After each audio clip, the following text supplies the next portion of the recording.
Welcome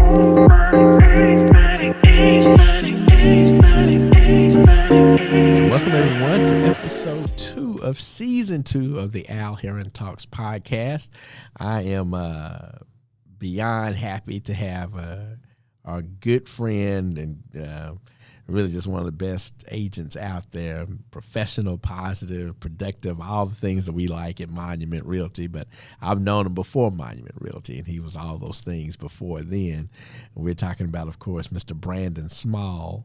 And Brandon is one of those guys that once you encounter him, whether you're a client or just a colleague or somebody working on the other end of a transaction with him, you come away very impressed with his knowledge, his professionalism. I mean, he's one of the hardest working guys out there, but he stays so cool, so smooth with it, and just does a tremendous job. And he's just exceptionally productive. Close over, I won't say the number because not everybody understands when you put the numbers out there sometimes of the multiple $1 million of business that somebody closes. Somebody will hear it a little differently and think, okay, it's time to hit up Brandon for a small loan or something like that. So I won't do you quite like that. But I will say that Brandon is in the top 50 of the producers out of 1,000 here at Monument Realty. So that tells you a lot. And we only do positive, productive, professional people. So needless to say, he's got to be moving a lot of houses to be in that position. And so what we're going to do is just kind of talk about his move here from California, because he's not a native Texan. He moved here from California. He had some real estate experience in California, but came to Texas brand new to the state of Texas and to the DFW area. And it was he and his wife and 2 small kids and no other options. He had to make it work, right? And so kids still had to be fed, bills had to be paid, and so he had to make it work. And he made it work in real estate. And real estate is not, it's not for the soft-hearted, the ones who you got to have a lot of grit to make this work. And so we're going to talk about what Brandon did to make it work, and he's doing a phenomenal job and just a great role model for everybody. So, Brandon Small, welcome to the program, sir. And thank you so much for having me on. I've been waiting. I'm ready. Yeah, okay. I'm ready. And I'm going to have you move the mic a little closer to you and just kind of have it kind of centered there, because for whatever reason it gets a little distant if you're too far away. Okay. So, Brandon, we always like to start by letting people kind of know your personality. So we'll ask a few questions, little light questions at first, just so kind of people can kind of figure out how you think and how you process certain things and understand what makes Brandon Brandon. Now, first of all, though, before we get to that, I do want to extend my condolences. LeBron James and the Lakers were eliminated from the playoffs. I know you're a big LA guy, Lakers fan. You're more Lakers than LeBron, right? We adopted LeBron once he got us the championship in 2020. Yes. Okay, so I'm Lakers. Okay, but now LeBron's a part of the family. Okay, winning that championship. Yeah. So and AD got that same. No, he's a stepchild. He's there. He's halfway in, halfway out when he balls, so he's halfway in the Lakers family right now. We got to see what he does next year. Okay, all right, that's interesting. And I don't know, LeBron acts like, and I think he does this is kind of deflect. I know he didn't really want to talk about the sweep, so he started talking about possibly retiring and all that stuff. So who knows? Maybe it'll be AD running the show with a whole new cast of characters. We'll see. Yeah. Well, the Lakers. For those who know me, know I've always hated the Lakers. That is my least favorite sports organization. Well, I shouldn't say that. They are, because Oklahoma is not an organization, a sports franchise. It's a university, kind of a high school, advanced high school situation. OU and Texas A&M, those are my least favorite. But then right behind them is, as far as sports goes, is the Lakers. Well, it's a lot to hate on. You win 17 championships. It can make people feel a certain way. Yeah, that's not really my issue with them. I've never liked them. I was a Boston Celtics fan back in the day in the 80s. And I've always been a lifelong Mavericks fan. And so they've always been kind of just in the way for us a lot. In the way winning? Well, whatever you want to call it. I mean, we've only been around since 1981. The Lakers have been around for a minute. So they've collected a lot of those championships before the Mavericks were even in existence. So, yeah, that's cool. But, yeah, yay for the Lakers. Now, no fears, though, because LeBron is still going to be playing on the big screen tonight at Texas Live. We are hosting a movie night. And it'll be LeBron and Bugs Bunny and Roadrunner, and he assembled another super team to try to beat the Goon Squad. So if you're missing LeBron, expected to watch him tonight on TV, he won't be there, but he'll be on the big screen at Texas Live battling Martians and stuff. Hey, he's always competing, so, whatever it takes. Very good. Hey, I do want to ask this question, and this will let people know a lot about you. So if you had to go into a meeting full of people from diverse backgrounds, different socioeconomic positions, but they all have access to get you more business. In other words, they can make introductions, open doors for you. But you're going to this meeting. It's not really a meeting. It's more of a social kind of dinner party situation. And it's you, and you can invite any guest except your spouse. Your spouse or significant other can't go with you. You have to just pick somebody else. But you can pick anybody alive in the world today. Who would you take to that meeting or that event, and why? Who would I take to that meeting?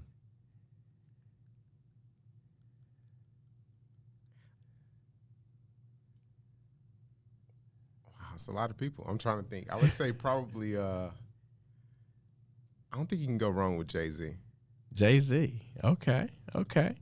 Very good. So tell me what do you think happens there? What's the dynamic? You come in with Jay-Z, and what's happening with the people that see you and Jay-Z together? I think the influence that he has is going to be gravitating to a lot of people. And then on top of that, the business savvy side of him, where you can relate to how he went from his previous background to being successful in business. Okay. And the lanes of success that have breached off of, just being around him. Sure. So I think it'll definitely make me a lot more influential coming in with Jay-Z by itself. Right. Without doubt. And that's what you want. You want the people to be like, okay, dang, Brandon knows Jay-Z. Yeah. Okay. I get that. For me, personally, if I had to make that choice, it would come down to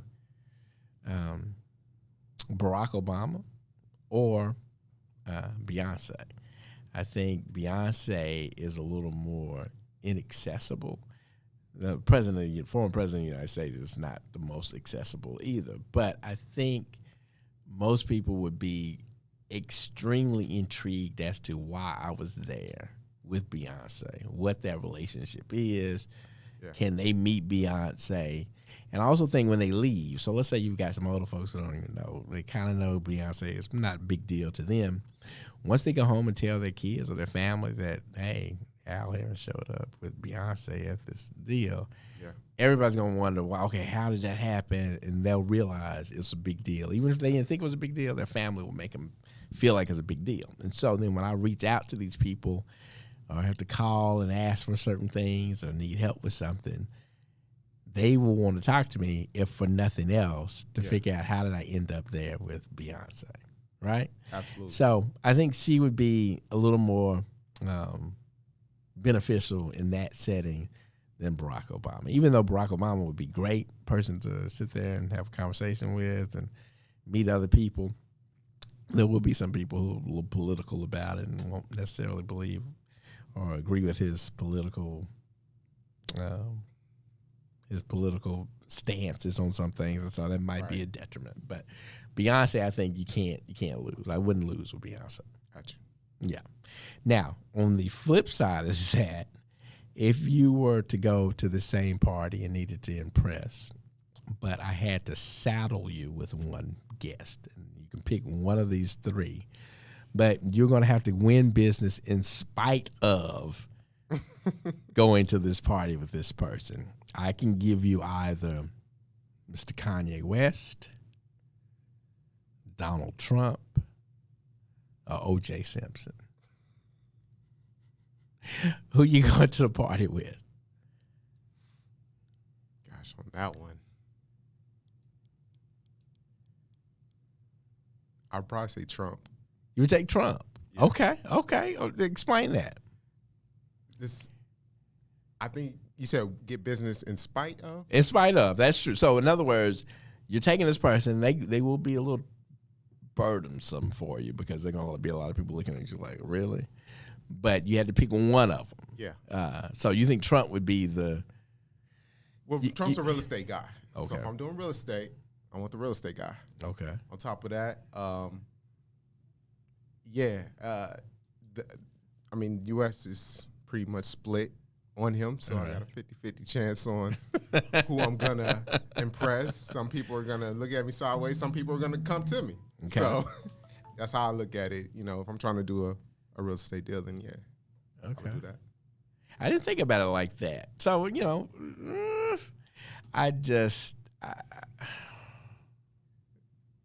it's not yay. I think he's going to get me kicked out. Correct.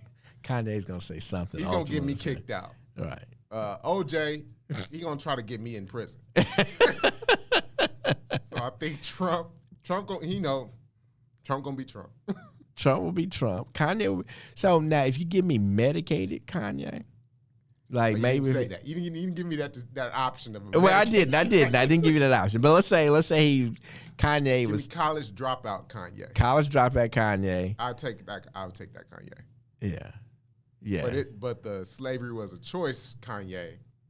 Slavery was a choice Kanye. Anti-Semitic Kanye. I don't know. Yeah. Talking crazy Kanye. Yeah, I think Kanye can blow up your deal. It almost make you think that, but Trump will do the same thing. Trump will blow your deal, and Trump will get up there and say something so crazy. To half of the people. To half of the people. That's the good point. Because there's going to be half. You think it's a solid half, though? You think it's a half? We'll see in 2024, right? And OJ is just a non-starter. I can't do nothing with OJ. I can't do anything with OJ. And see, here's the problem with the juice. The juice is going to be in there acting like y'all best friends, too. Yeah, you know what I mean? Around my shoulder. We're not associated. Yeah. The juice. And heaven forbid, I have steak and stuff, and he got a big old steak knife. Just the optics, everything. Gloves, all kinds of, I don't want that the imagery of me out there like that. Yeah. So, I would agree. OJ is a non-starter. Medicated Kanye would probably be okay. And maybe it would be Trump. So, now here's one thing what happened, though, because even that half that despises, and I think it's more than half, they can't stand Trump. They are going to at least answer my calls when I call next week to check in. So I think I'm like, dude, what in the world was that? Why were you there with Donald Trump? Yeah. So Trump probably in a different way. Yeah. In a different way would be the ideal one. Wow. Who would have ever thought that I would say that? So I don't know. I guess Donald Trump is who I would be at the party with. That would be the most surreal situation. What is he going to talk about? What are y'all going to talk about when y'all sitting there talking to each other? The insurrection and all that stuff. You going to talk about that? Because I would ask him about it. I don't know. I think at that point he's just going to just go and have as little conversation as possible. Just hope you don't talk too much. Right? Yeah. Well. Okay. Well, you talked me into that one. I would go Donald Trump. Well, Brandon, tell us. Let's get a little bit of your backstory first, because I think it's, very unique that somebody who already grew up in California, Los Angeles in particular, was already in real estate in Los Angeles. You decided to pick up stakes and move to Texas, not Texas where there's family or a long bunch of friends from college or something like you just Texas was your spot. So tell me about growing up in LA, what that situation was like, what your aspirations were back then when you were growing up and stuff, and then how do we transition and make our way to Texas? Yeah, growing up, LA, Downey Paramount area is really where I grew up in LA County, which is probably eastbound to LA, maybe about 20, 30 minutes from downtown. More than that with traffic, probably 45 an hour with traffic now, but miles wise. So with that, it was definitely a good environment, for kids, just being raised. It was a different time. Like the things I do now, are the things I did then I couldn't see my kids doing now. Like 6, 7 years old, just being able to go out until the street lights come on and stuff like that, and taking buses at a young age and riding across town to meet with friends and stuff like that. So it's just different. Right. And I don't know. I just think as a parent, you kind of want to hold them close to you, but also got to let them grow and stuff too. So I'm learning with that process. And so, but you were a kid you grew up in early the 90s. Early 90s, yeah. And so it felt like the world had changed already by then, but I guess still not so much, right? So I grew up in the 70s and 80s, and so we were able to leave the house especially in the summer, leave the house in the morning, and we don't return until as the street lights were coming on. But it's just the world is a whole lot different. I thought it had changed even by the time you were growing up, but no, y'all were able to hang out. We moved around how we wanted to. Okay. As kids, with boundaries. Right. Like I know for pretty much my whole childhood, my mom would not let me wear red. Being in LA, she would always prefer, I wear different colors. Try not to get caught up in gang affiliations or just even looking like it. So but no, my parents, they definitely did a great job and grew up in a house with a lot of love, and so it was good. Gotcha. It was good. As you were growing up, did you ever have any aspirations to go into real estate, or what did you want to be as a kid? Gosh, it changed so many times. I think there was definitely a period where I knew I was going to the league, the NFL. But then that came and went. What did they come? How soon did they come and go? Was that about before you even got to high school? It was in high school. Oh, in high school, we thought we were going to the league. And then those knees started tapping me on my shoulder a little bit, letting me know. Maybe not, but no, yeah. So it was that. Once I got to college, I always knew I wanted to do something in business. Like, wanted to own something, wanted to be able to move how I want to move and have a little bit more control. I just didn't see the W-2 9 to 5 clocking in. I didn't see that in the cards for me at any time in life. So what college did you go to? I went to Long Beach City College. Okay. And I graduated with AA in real estate. But how that played out was I actually went there to become a be like an X-ray technician, basically. There's another word for it. Yeah. Oh, okay. Oh, really? I took all the classes. I was on the waiting list to go into the X-ray program. Okay. But they said you need to take a couple more electives before you can get in. And I was like, yeah, well, I'll take a real estate class, I guess. Okay. And then next thing I know, I took all the real estate classes. I was still on the waiting list. And then I graduated. I said, you know what? Let me do this real estate thing. Okay. Since I got it. Okay. You know. Now, while you were taking the classes, did that make you more interested in it, or what made you think to take the real estate classes? I was reading. My mom had gave me the Rich Dad Poor Dad book. Okay. So I was reading that book, and I was like, "This sounds great, but I don't have any money, so I'm gonna need to sell. I need to do something where I can start earning income to be able to be on that side, okay, on the investor side." So I said, you know what, let me get the real estate so I can get the knowledge and really learn how to do that. So that kind of motivated me to get started that way. Okay. And so then once you graduate with your associates in real estate, what do? You immediately go and work for a real estate company? What do? You get your license right away? Okay. Yep. So this is probably 2010. Okay. Yeah, and of course by that time, the market was down because 2007, 2008, all that. Right. So that's the first market I knew was a down market. Okay. So I thought, it's funny, like from last summer where we had homes that were going, 5-6 days on the market, if that. Right. I came in where homes were taking, maybe 2 or 3 months to sell. Sure. So I thought that was the norm. So when you see the market shifts like that, it's like, man, this is a golden opportunity. You got to capitalize while you can because it doesn't last like that. Without a doubt. And so the market you get into is right after the downturn. We're trying to recover from it. I think Texas probably had a more vigorous recovery because I don't think we hit the depths of it like some of the other major areas. But still, it was definitely a different time. Okay. And so what company did you go to work for in LA? So I started with Prudential, which I think turned into Berkshire Hathaway. Something like that. Yeah. Oh, I know Berkshire took control. It was several. Prudential first. Okay. Yeah, and I guess they bought Prudential by Berkshire Hathaway. But yeah, so that was in Bellflower. So I started. Got my license in Bellflower and still in open houses. I didn't really see too much success. I was still really young. How old are you at the time?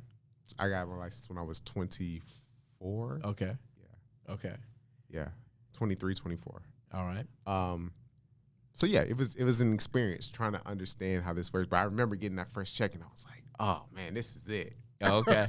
This is it. So it was kind of a struggle at first, but you get that first check, you're like, okay, yeah, we can figure this out. Okay. Yeah. All right. And so did it get progressively better? What happened? Did you learn more things or start specializing in certain other aspects of it? So it was like straight out of a movie or something. So one of my, like the office manager had gave me the CD of this guy named Bob Wolf in Dana Point. Dana Point's in Orange County, maybe like 45 minutes to an hour away. Okay. And rumor has it, he's like a legend. And he was doing, I think at that time, $80 million by himself. Oh, wow. In production. Wow. Single agent. Okay. So I was listening to his tapes, and then somehow he knew the broker at Prudential, and he convinced Mr. Wolf to speak. So he came and spoke at the Cerritos office. Okay. And when I met him, I walked up to him right away. And I think that's one of my traits. Like, I'm not afraid to fail. Okay. I'll take that chance, whether that's moving to Texas, not knowing anybody, or just walking up to a stranger and trying to see where that goes from there. I'm not afraid of that. Yes. So I walked up to him. I talked to him. I said, I've been listening to your tapes. I'm a fan of yours. And, I would love the opportunity to shadow you one day just to see a day in the life. Right. So he got up. He spoke. He singled me out during his speech. He was like, "Where's Brandon?" And he stood up and he told me to come down to Orange County to come see what he does. Okay. And my mind was just blown.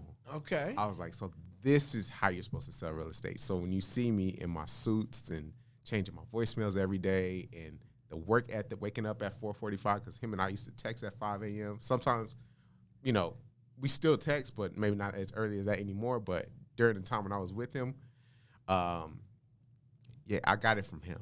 Okay. Now, did you switch brokerages and go to work for him? Orange County. You moved to Orange County. Yeah. Okay. Because I was driving out there to learn from him, and he said, "Hey, whenever you're ready to make some real money, come on down here."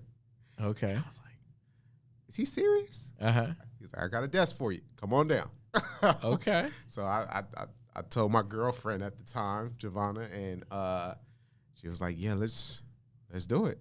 Okay. She stayed working in Long Beach, so she was definitely supportive too, because she's driving 45 minutes down PCH to get to Long Beach, and I'm up here or down there in South Orange County learning real estate from just one of the greatest to ever do it. Okay. So it was just an eye-opening experience on how much one person can do in one day. Right. So let this be a lesson to everybody who's listening to this too, that you actually had an opportunity to meet him because you weren't afraid to go up and just take that chance and introduce yourself, right? Yeah. What was the worst that could have happened? He could have been like, hey, I don't have time, or just blow you off. Right. But instead, he took me under his wing. Took you under his wing. And so now you're learning from one of the absolute best in the state of California. Yes. He's like certified. He's won the award, Agent of the Year multiple times, and he's solid, just solid. Right. And then on top of that, he gave me access to both sides of him. What I mean of that is, like, sometimes you'll see a person's personal persona, right? But then you don't really know what they're like outside of work. Okay. And him and I, for example, one time, this was after I've been there about 3 or 4 years. I had won a couple awards. We went to Australia together. Oh, wow. Yeah. Really? That was like that? Yeah. It was a big convention in Australia, and I got to speak. It was like 500 people got to speak about real estate and my process and everything like that and things I've learned and stuff. So it was just really cool. After we got that done, just to see him in a relaxed state and just understand his mindset on how things trigger him to be successful in different areas of life, not just real estate. Okay. So that definitely was, an opportunity that I cherished, and it's just an incredible opportunity to do that. Very good. So were you already, I don't know if you said this already, and you spoke to our group earlier today, so I don't want to jump the story ahead of that based on something you said earlier. So, but you were waking up at 4:45. Yes. Was that the habit back then too, or was it the habit you got from him? I got from him. Okay. So he was waking up at 4:45. He wakes up at 4. At 4. Okay. Yeah. Did he explain what that did for him? Why did he wake up at 4? Yeah, he would tell me his schedule. He's like, I gotta get up. I gotta do my workout. I gotta go to the gym, go to the office, come back home, take a shower, be back. He's been to the office twice before anybody got there. Okay. And he's already won. Like he is the top listing agent. He is Agent of the Year, number one. He's not chasing anybody. He's not chasing. All about right. So at that point, it became a game to him. It wasn't like it wasn't even a goal anymore. It was just, how good can I be at selling a $10 million home? How fast can I sell, this professional athletes? Magic Johnson lives in this neighborhood. Okay. So it's like seeing that mindset of like the professionalism. So even right now, if he was here now, he would tell me, where's your tie? Okay. He's suit and tie every day. Okay. No matter the weather, no matter the situation, suit and tie every day. I don't know. This Texas heat would have got him. Yeah, it's a little different. Right. And I learned that. I was coming out here with those black suits on. Black suits. You men in black. 110. I'm like, dude, you're going to kill yourself. Nice. Okay, so I get it. So then he would break down his schedule. One of the things that most people unfortunately never do is find a real mentor, right? Somebody who can pour into them in such a way that it resonates and becomes part of your process. It becomes who you are. And unfortunately, I shouldn't say it. Real estate is a pretty giving business as far as agents helping other agents, but it's still a rare situation where you get somebody who's producing at the highest level who would take an interest in somebody. Yeah, make time for somebody who's like new in the business. There was nothing really that he could get from you. Yeah. It would really be him pouring into you. Yeah. But he did it. Yeah. And so did you ever learn why he decided that he wanted to invest in you like that? Did he ever? He's told me. He said he saw a lot of him in me. Okay. In regards to especially the work ethic. because the first year that he moved, because he's not from California either. Okay. So he's from Colorado, and he was successful in Colorado, but he told me one time the earnest money checks used to be bigger than the commission checks sometimes. Oh, okay. So he wanted to put himself in a position to be successful and live a certain lifestyle, which he certainly does. So he moved down there, and what he did, and it's legendary. You ask people who've been in the game 20, 30 years, they said for 1 year straight, every single day, including holidays, he did an open house. What? Every single day for 1 year. That's how he started his business down there. Okay, and so obviously he was asking other agents to allow him to hold. He was there. Wow. In every single open house. Every day? Every single day. Like how long was he holding the house open? He would say he would be there from, some days would vary. So some days he told me he would be there from the beginning to the end. If he didn't have any buyer appointments, Gotcha. like, where else would he be? Right. Because his mindset was, instead of sitting in the office, drinking water, making copies and stuff, like playing agent. Right. While like some agents do. Okay. He was like, put me in a position where if somebody walks in, I have an opportunity to become their agent, to provide value, to grow my business, to build that contact. So that was his mindset. He found an open house that was, near the water, and it was overpriced, and everybody wanted to see it. And he just built that database, and from there it just snowballed. And I think that's another thing that I took from him was the open houses, but also like focusing on one, like specifically having a certain area. Right. Like if you look Dana Point, Laguna Beach, Laguna Niguel, like that's his area. Gotcha. There's different areas where he sells every now and then, but he targeted within a 5-mile radius of his house, and that's where he dominates. So I'm like, and so you've picked up on that. So you do that now. So you're very dominant. DeSoto, Red Oak, that whole, well, really the whole best Southwest area that we always call, with whether that's Southern Oak Cliff, DeSoto, Cedar Hill, Duncanville, Lancaster, all of that in there. And so I've noticed that, you'll do transactions other places, but the bulk of your listings are in that area. Yes. And so the mindset behind that is obviously you have a greater knowledge of this area through repetition, and also through being kind of invested in the community. That's where you live. Yes. And so what's happening there. You can speak on what's happening there, and also you're a contributor, right? You are part of the events, city events. Yeah, absolutely. I'm very involved. Right. And that involvement allows more visibility. People see you. They see that you're not here just to try to get business, but you are part of this community. Yeah. And so that has allowed you to become, it's almost self-fulfilling prophecy, even more dominant in that area. The more dominant you are, the more dominant you become.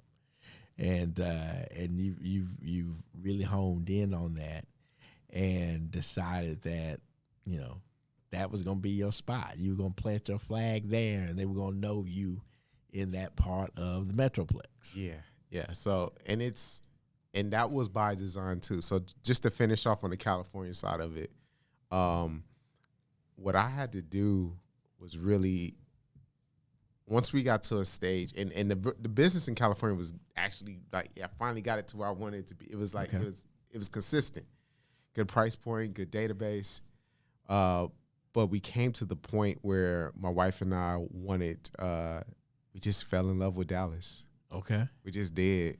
Now, how does that happen? Because you told me you all came. Did you come visit somebody specifically? Yeah. So my friend Davon and his wife Kristen up in Frisco, they moved out from, he moved out from LA as well. When I went south to Orange County, he went to Texas, and we would come out and visit. So, they took us, of course, to the Cowboy Stadium and different things like that. And it just had a different vibe to it. The Dallas DFW area just, of course, California with the beaches and, all that comes with that. But we were just thinking, raising a family, I think this is where we want to be. And that was definitely the hardest conversation I had to have because I love my mentor. I still do. We still talk. But I knew I had to tell him, like, we're going to be making a move to Texas. And it was tough. When you tell him that, what does he say about that, about you deciding to go to Texas of all places? He knew I was visiting. I don't think he knew I was actually going to do it. Right. It was tough. He said, I understand you got to do what you feel is right for the family. And and he tells me this every time I talk to him. If you ever want to come back, I got a desk for you. Right. And but it's all love. I definitely every time I go out there, I go down to meet with him. And, Okay. Just always tell him I'm always going to be forever grateful for him. And another mentor that I met through him, a guy named Richard Flint. He's like more of a life coach. I was going to say motivational, but more he's a life coach. He's definitely able to. He helped me with my mindset of trusting myself, because when you move to an area and you it was kind of similar to what was in Dallas, but being able to be yourself in who you are, because it reflects how you operate with your business. Right. If I'm feeling like I'm trying to be who somebody wants me to be versus being Brandon, it can play a role. And then also it won't allow me to reach the highest level of potential and growth that I should have. So, yeah, Mr. Flint played a big role. Of course, Mr. Wolf. And but it was time. Me and Mark got to a point where, like, it's time to do it. And then the craziest thing is we decided on DeSoto from a YouTube video that I realized we weren't the only ones who saw that video. It was a video. It was just like, it just, I was like, this place is real. It was a really cool video. It was okay. It's still out there. I was gonna say, can you still find it? Yeah, It's I can still find it. Okay. Well, I would like to find the people who was in the video. Okay. To tell them how that all came together. But Right. It was just really kind of selling you on the city, and we were like, let's do this. And she's always been supportive of me. Okay. I've had so many other things outside of real estate from age 18 where I was Cutco selling knives and Herbalife selling vitamins. Okay. None of it really stuck, but she was always supportive. So you're doing Cutco. Okay. Cutco used to be, back when we were at Keller Williams, Cutco was one of the big vendor partners. Oh, okay. Yeah. Well, they put your name, for your client's name and stuff on the knives. Yeah. You were doing that? I was doing a little presentation where you cut the penny and. I've never seen them cut the penny. Oh yeah, that's a big one. That was a big seller. Once you can show somebody these knives are so sharp, we can cut right through a penny, and it was a whole training. It was a whole thing, man. But the process of getting to real estate was a crazy process of a little bit of everything. From, I think my first job, I was a referee at a paintball park. Okay. So I used to get shot every night. And I realized this wasn't for me either. Right. Then I did some time at Disney.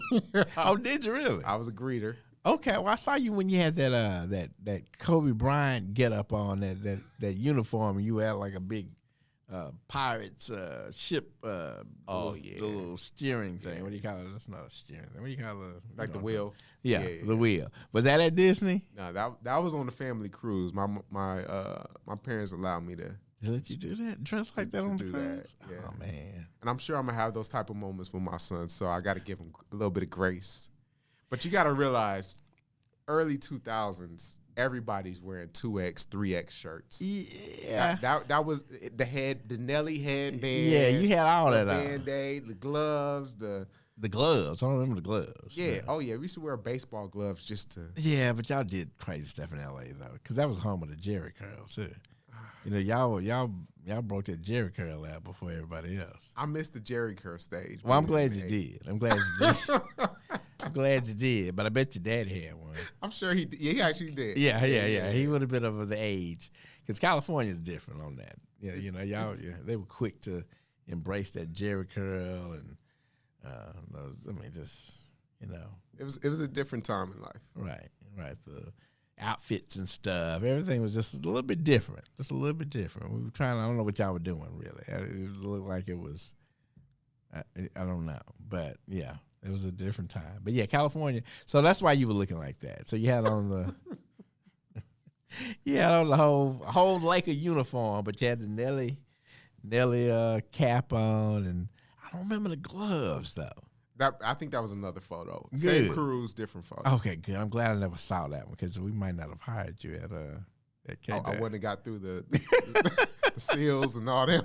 Well, no, that's Monument. Oh, okay, yeah. okay. No. You had proved yourself at KW. I'm saying when you come across that picture early on at KW, I was like, well, but this dude got on gloves and motorcycle. What was the driving gloves? Baseball gloves. Baseball gloves. Like a batter. Right. Oh, jeez. Yeah. Really?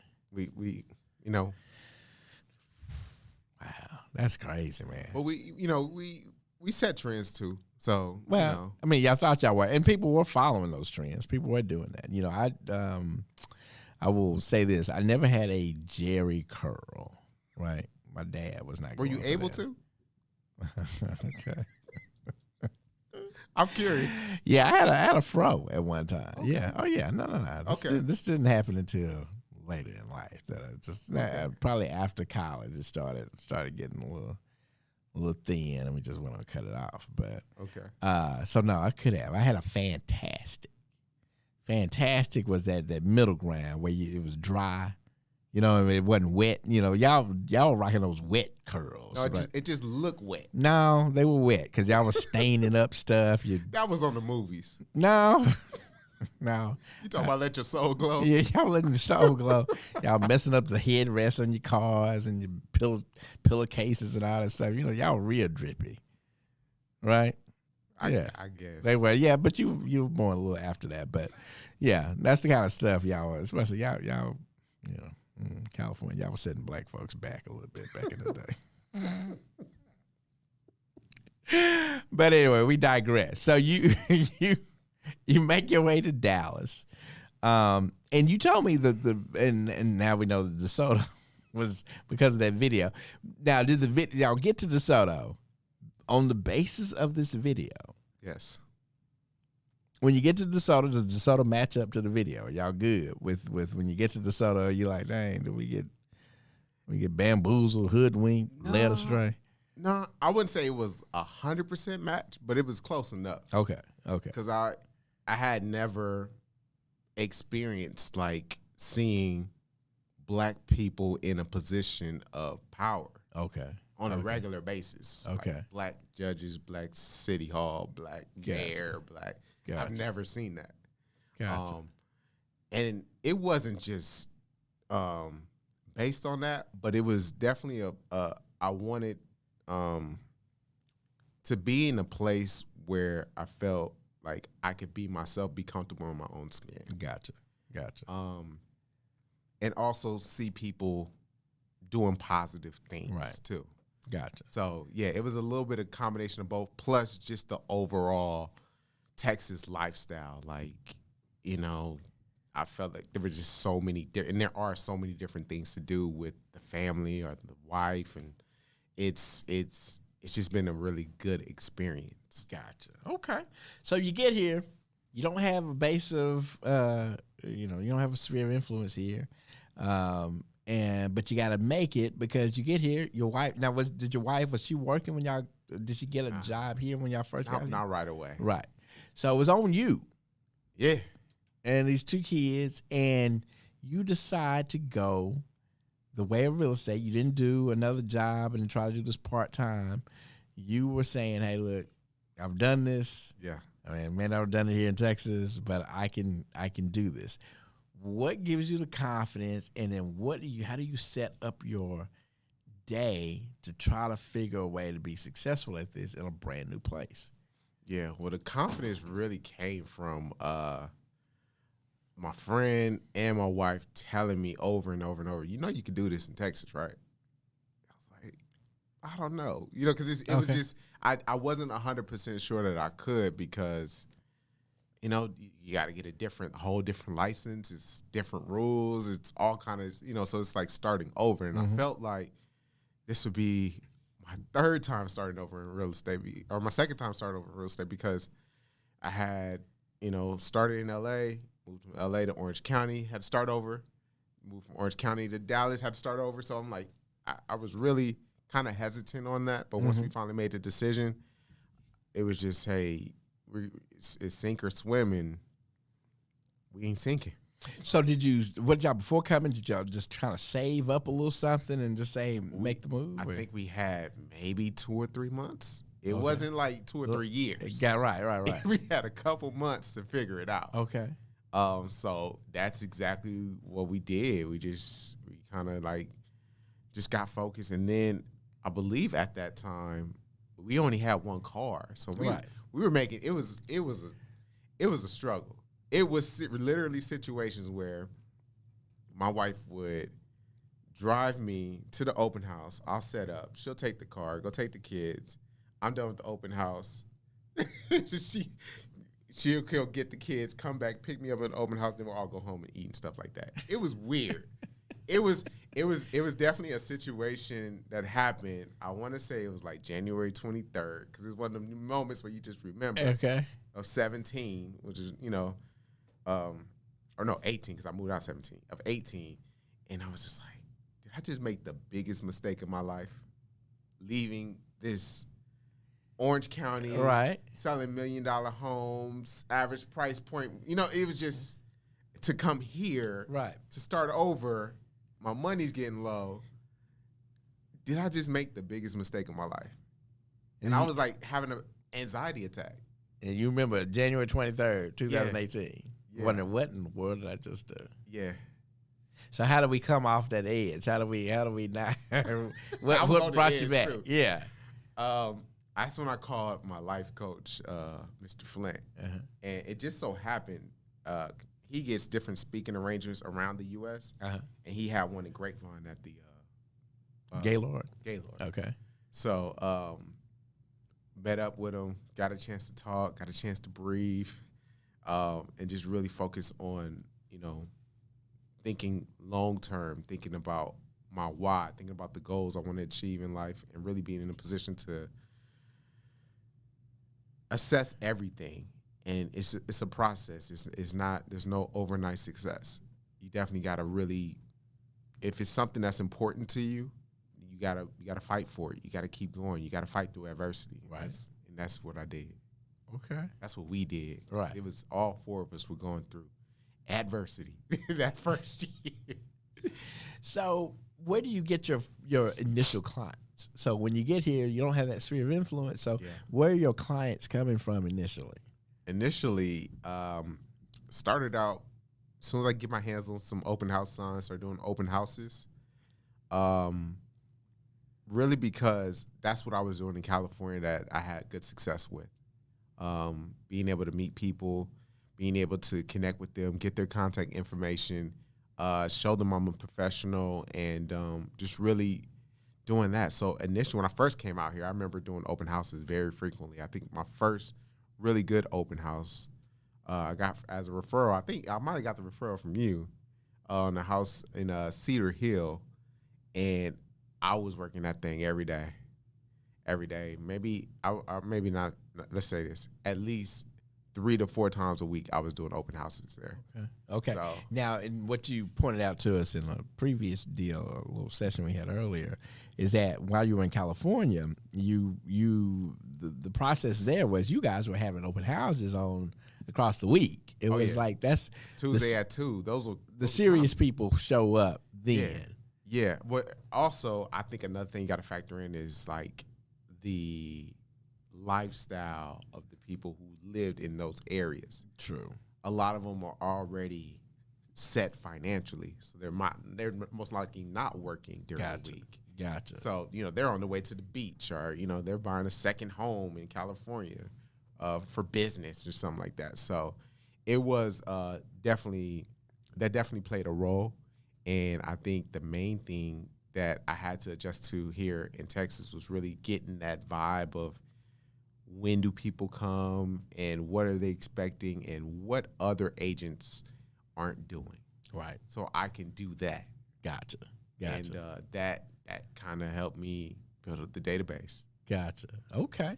All right. And you did it quickly. I mean, I was there to witness this. I saw it happening. And you would even, you know, in your black suits and stuff you were knocking doors in that Texas heat. You did eventually move to polos, walking around. But you were getting success from. Now, a lot of the door knocking you were doing in support of open houses. So I know you were canvassing the neighborhood, letting them know you were having an open house. Come on by. That allowed you to meet some more people. Yeah. What was give us that kind of the play by play on that? How you did that? You would hold an open house and then do what prior to the open house? Prior to the open house, just going around knocking to different neighbors, making them aware of the open house, whether that's the day of or the day before. Just really trying to bring awareness to it, because finding a different way to connect with people. You know, because the signs can only do so much, online can only do so much, but it's the neighbors who really know the neighborhood, can tell you the backstory about the house that maybe the seller doesn't even tell you. Sure. So it's all of that plays a role in being able to put it together and to win in this market if you really want to. Right. And I would also imagine knocking doors and being face-to-face with people would expedite the building of rapport with these folks, too. So if they did open the door and y'all did get to speak, you got to build some rapport much quicker than just talking to somebody over the phone or somebody reading a letter that you sent over there to them. Yeah. I think the only thing that's kind of changed a little bit is now everybody's got the cameras on the house. All right. So now you got to practice talking to a little camera. Right. That is a good point. Yeah. Everybody has a Ring camera. Everybody has a Ring camera now. So that I think that's kind of played a little bit of role. But yeah, at 18, 19, the doors were still opening for sure. Gotcha. Okay. All right. So you get that going. You started to do really well. I know in that very first year when you were there with us at KW, you had already you were capping. You know, for those who don't know what capping is, basically he made enough money in commissions to where he capped. He didn't have to pay a split with the office anymore because he had done enough business for that. And I know that was a big goal of yours to get in and start capping. Yeah. And that's funny you saying that now, because now capping has a different meaning. Capping is a little bit different, right? But that's what capping means in the world of real estate. Okay. So, and so you got busy doing that and doing great with it, and you were doing a lot of buyers, Yes. And we know buyers are very time consuming. It takes a lot to do with that, and then it felt like, kind of overnight, you realize, look, I got small kids, I got a wife, going all over the Metroplex, running behind 10 different buyers at one time is not sustainable. Yeah. And so you decided you were going to shift your business, still work with buyers. You still work with buyers all the time. Yeah. But you want to shift and make listings, the actual houses, putting them on the market. You were going to make that a priority. Yeah. And so how did you do that? How did you make that transition to making that more of a priority? Just really being intentional about it. It was definitely something that I've noticed even with my mentor in California. A lot of his stuff was coming from the listing side. He worked with buyers too, of course, but his signs were just everywhere. And a lot of people would, just based off of his signs and the other thing that he did, he would have these listings, but he wouldn't even have to hold them open. Right. So people would just see open house and his signs in the front. He was happy with that. And that's kind of how I got my lane of doing his open houses on these different properties. So I took that and said, well, if I had enough listings to where I can have different agents helping me doing different open houses, and I still do open houses as well, but it give me more time to really give a higher level of quality to the clients that I work with. Absolutely. Because it's tough when you're trying to satisfy 10 different people at the same time and they're in 10 different locations versus if I had, 10 different seller clients I'm working with, that's just, schedule some calls and Sure. I could handle all that from the office basically. Without and a still doubt. be effective and still be able to give them the best quality that they can get in the marketplace. And then the number of listings helps your efficiency because the listing itself will bring you buyers, right? Correct. You've got a house here that you're going to get a lot of inquiries on. Only one buyer is going to buy that house. All the others will need to go do something else. So you have as many buyers as you possibly want. But you also made sure that you use those listings to go attract other listings in the neighborhood. Yeah. So it seemed like it was the best, best use of time to spend time trying to go get listings. Not to say that buyers are not great. You want to work with buyers, Absolutely. but you don't want to spend the time going to get buyers, right? Yeah, Because buyers will come. You'll get buyers. Absolutely. I think most of the buyers that I'm working with now are coming as a result of, they need to sell their home to buy a home, or a referral from a past client whose home I probably sold. So it's a different rhythm that you have when the listings are coming that way or the buyers are coming that way. But primarily, yeah, there was a time when I was focused on really kind of focused exclusively on buyers. I was just trying to get some business. Sure. I think all agents go through that stage where they're just trying to get some business. And then now that I'm at a stage where I want to grow my business as much as I can, while at the same time not decreasing the level of attention that I give to my clients that I am working with, so that we can get it done as efficiently and as effectively as possible. So makes perfect sense. Absolutely. So, Brandon, let's do it like this. I want you to give a piece of advice to anybody who is looking at real estate as a career, or they're in real estate already, but it's just not happening like it's happening for you. If you would give one piece of advice to somebody who might be on that edge, or that who's about to have that break point that you almost had in January of 2018, what piece of advice would you give them to kind of put them back on track? Really focus on your mindset. It plays a big role on how far you go in this business. That was another thing I learned from my mentor, was that real estate at a high level is played between the ears. That's what he would tell me. It's a mindset. It's having the mindset of doing, those tasks, that prospecting that you might not want to do, but still doing it. Right. And then also battling adversity. We're all going to be tested with adversity inside the business, outside the business.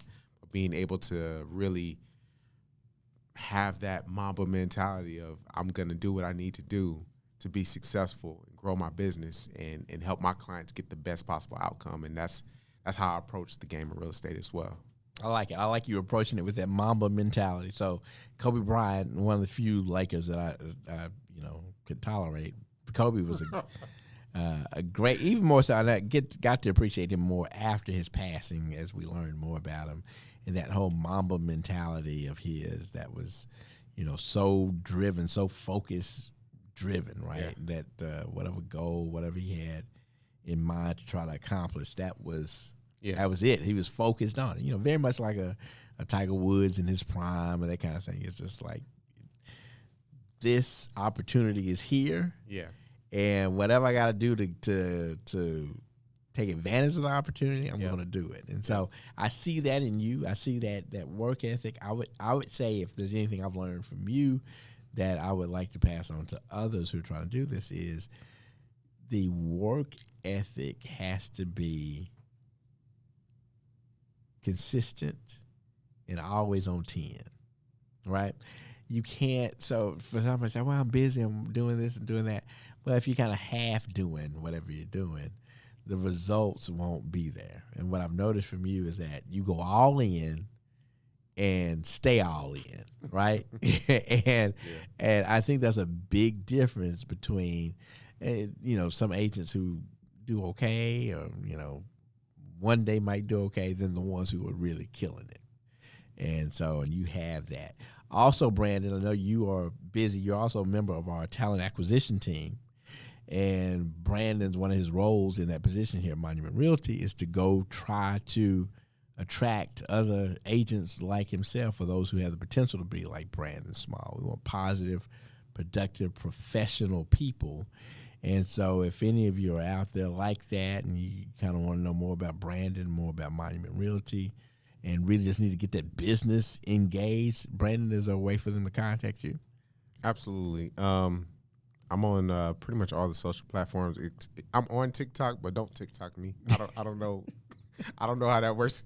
You're on TikTok in name only. You can laugh at some videos, but not necessarily. No, the best way to reach me is probably my cell, 469-988-2408. Other than that, Facebook, Instagram, the Brandon Small Group. Very good. Well, Brandon, this has been awesome, man. I appreciate you spending some time with us. Absolutely. Kind of sharing your journey and your knowledge, and look forward to the next time. Absolutely. Thank you. Appreciate all right. And everybody who's watching this, please like, subscribe, do all those kind of things. I was supposed to say it at the beginning. I never do. So just share it, do what you're supposed to do, and we'll see you guys on the next one.